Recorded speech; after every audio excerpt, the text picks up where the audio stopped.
hook up the battery. Just maybe.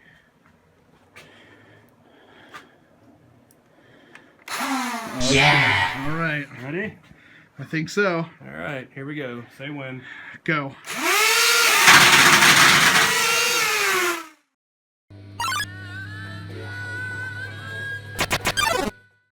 Kept you waiting, huh?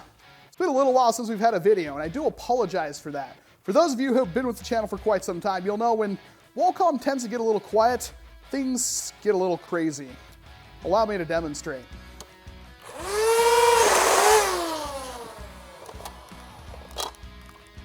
That was 12 darts. Ta-da! This is the latest in Fuzzy Walrus Innovations. It's gone through a couple of names, but I think I've settled on calling it the Deleter. Maybe you understand why. And for those of you who have any idea, well, this is, of course, a Hyperfire, or two, as a pistol. It's a double Hyperfire pistol. But it's got a little bit of things going on. It's got a custom battery tray located up here. It's got a beautiful, very beautiful voltmeter located right here just above the grip that only turns on when you're revving the blaster. Maybe not do that right in my ear. And then, of course, both Hyperfires are hooked up to a single rev trigger with a single firing trigger. And they are running MTB Rhinos up here with stock flywheels with MTB Honey Badgers in the back, all overvolted on a 3S Graphene 45C discharge LiPo. And I do believe it's the fastest firing Nerf mod ever done. And I say mod or blaster, I mean, there's kind of a gray area there. You can duct tape 7 Hyperfires together and actuate the triggers with tape or string or a piece of rebar or something. You can do that, but that's kind of not in the spirit of things. This is one completely custom blaster, and compared to the benchmark, which is Nerm and the foam brewers from NoBACON's OF Striketron, which shot at 31 darts a second with a boom nitron with an integrated rapid strike up at the front, well, that's huge and menacing, and rightfully so. This is tiny, and you wouldn't really think too much about it. But it works. I have clocked it in, and I be saying this with our absolute scientific method of putting the footage into Windows Movie Maker at Chehalis' house and going frame by frame when a first dart leaves the barrel to when the last dart leaves the barrel, and it shot 36 darts in 1.1 seconds. This little thing.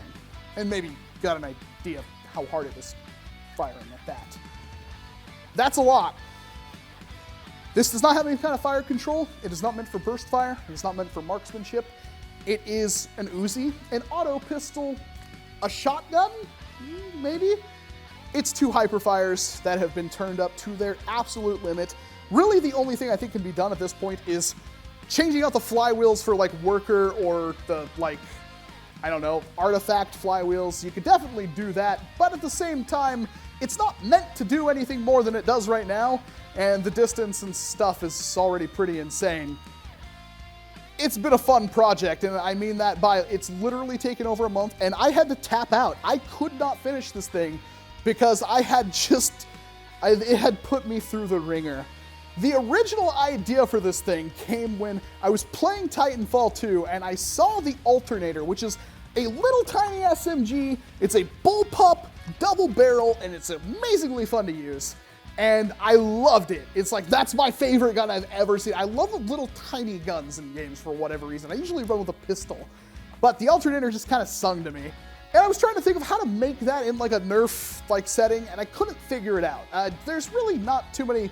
I could try like bolting 2 Ravens together, but Ravens are kind of rare and expensive, so I didn't do that. And well, you could do like the double tap, like what Rob did from SPNC, 2 rapid strikes built together, but those are really thick. And then a couple of days later, I saw Gavin Fuzzy's pictures of his work in progress on a Hyperfire pistol, which is something I've kind of seen, but not too many people had done it, and his looked absolutely amazing. I asked him a couple of questions, and I went out and bought 2 Hyperfires the next morning. Holy crap. $80 gone. And then as you saw from my video I uploaded when I got the band side, cut the handle off one, The funny thing is that I cut the handle off one with my scroll saw, realized that wasn't gonna work, went out, right after that, spent $100-something on a bandsaw, and then you saw that video I put out, the update video where I showed the little upgrade and I cut the handle off the Hyperfire. Well, this was why. I had been working on that video, was uploaded on the 17th, and this is after days of having both blasters apart, trying to figure out how I'm going to work everything together, sketching out ideas, trying to get exactly how this thing was going to work before I cut stuff, because you can really only cut things once. And honestly, it worked far better than I could possibly imagine. Doing all the gap filling and everything on this blaster was done just with Hyperfire pieces. And since the Hyperfire is such a thin blaster, well, it gets even a little bit thinner when you remove the inside plates. Now there's 2 plates on each side of the blaster. Just take it off, take the other one off. Well, obviously the ones in the middle have been removed because they don't serve a purpose when the blaster is bolted together, and that saves me, a couple millimeters of space there. And now the entire things are bolted together. They will still completely disassemble. There is lots of wiring up at the front of this thing, and it's kind of a nightmare, but it will butterfly open. You can do everything you need to. You need to service it, and believe me, we already had to because we had the thing pretty much together. We did a test fire of it. We wet our pants, and then we tried to fire some more out of it, like holding it, and didn't have it screwed together or anything like that, and the gears on this side came misaligned and completely destroyed themselves in a second. And we had to go out and buy a whole new Hyperfire. And I keep saying we, and that's because after I had got basically all of this stuff done, I had gotten the painting, the cutting, all the pieces sanded, everything epoxied in place, the design finalized. All it came down to was the wiring, which I thought would be a relatively simple process. I've done a, rapid strike before. This is basically just a rapid strike ×2 hooked up to a single switch. I mean, couldn't really be that hard. I could not motivate myself to do it. After working on this for so long, I hated it, and I really didn't want anything to do with it. And my good friends, Brett, John, and especially Chelo, or Captain Xavier as you know him, they came to the rescue.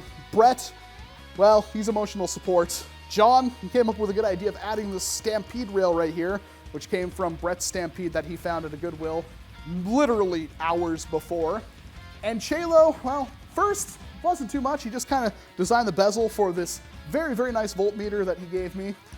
And then a week later I went back and he helped me wire the entire thing up. And when I mean he helped me, I mean he literally wired the entire blaster up himself. I had an idea, I told him my idea, he said that's cute, and then he just kind of sat down, he swore a lot, but he got it together, he got it firing, he got it working, he got the first person to fire this monstrosity, and he absolutely loved it.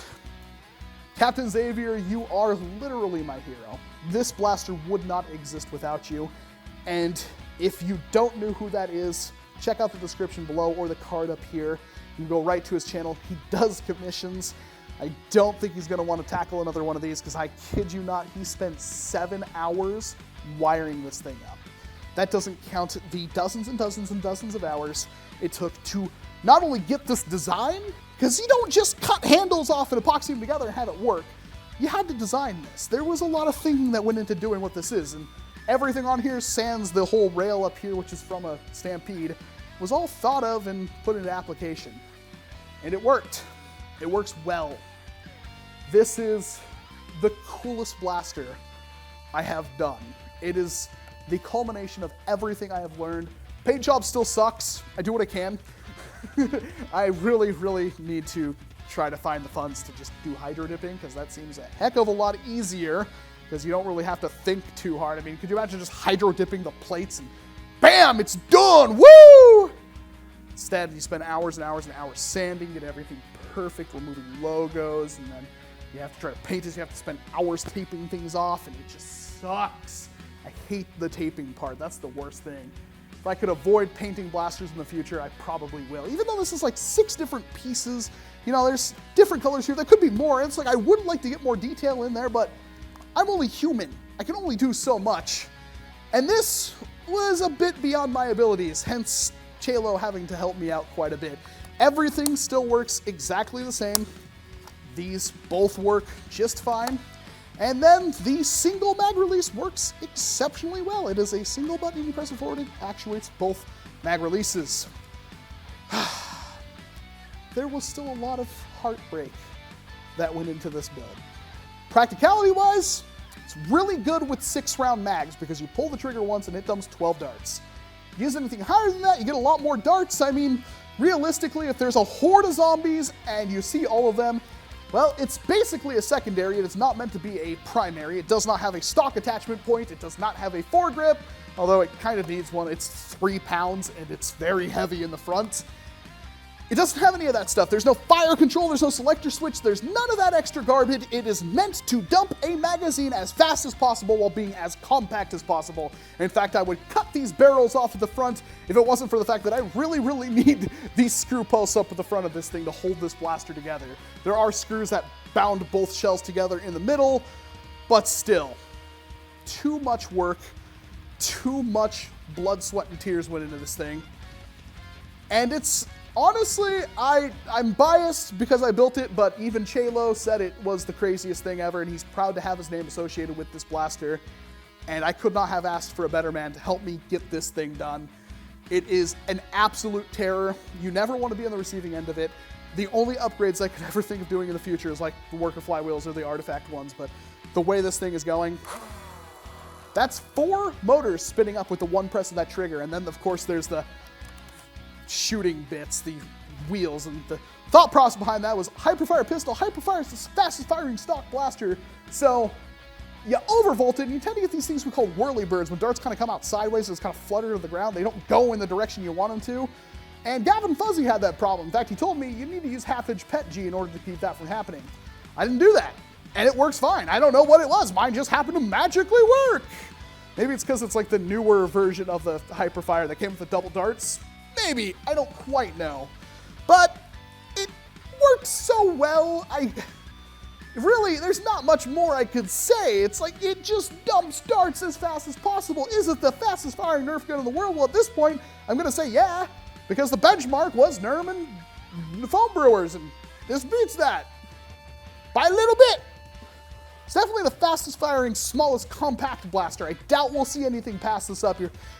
You're not going to be able to beat this thing with like a standard pusher mechanism, because my logic behind that is that every single time that gear spins, like even if I have it on the full auto the SW kit that I have in the Rage of Dust, one rotation of that means one fire. It fires the blaster once, which is great. That means, and thanks with the XSW kit, what it does is that when it rotates, it has only teeth on one side of the gear, so then it slips back and automatically retracts the spring, which is, you know, unlike a Rapid Strike, which has a whole planetary, or not planetary, but a gear thing that makes it go in and out. It just kind of has a V in it.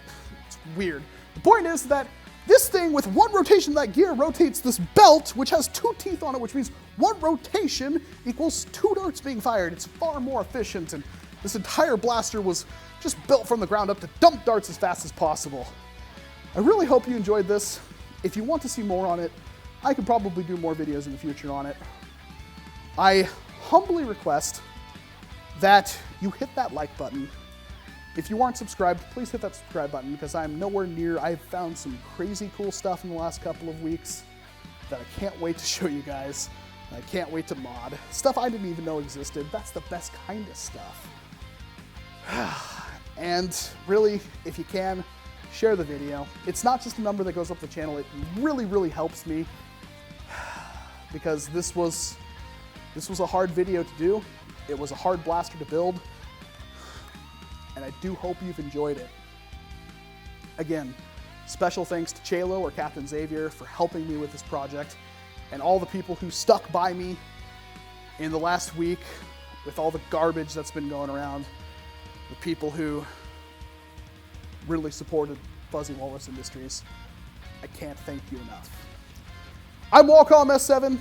Thank you very much for watching this video. And of course, I do hope to see you in an entirely different one.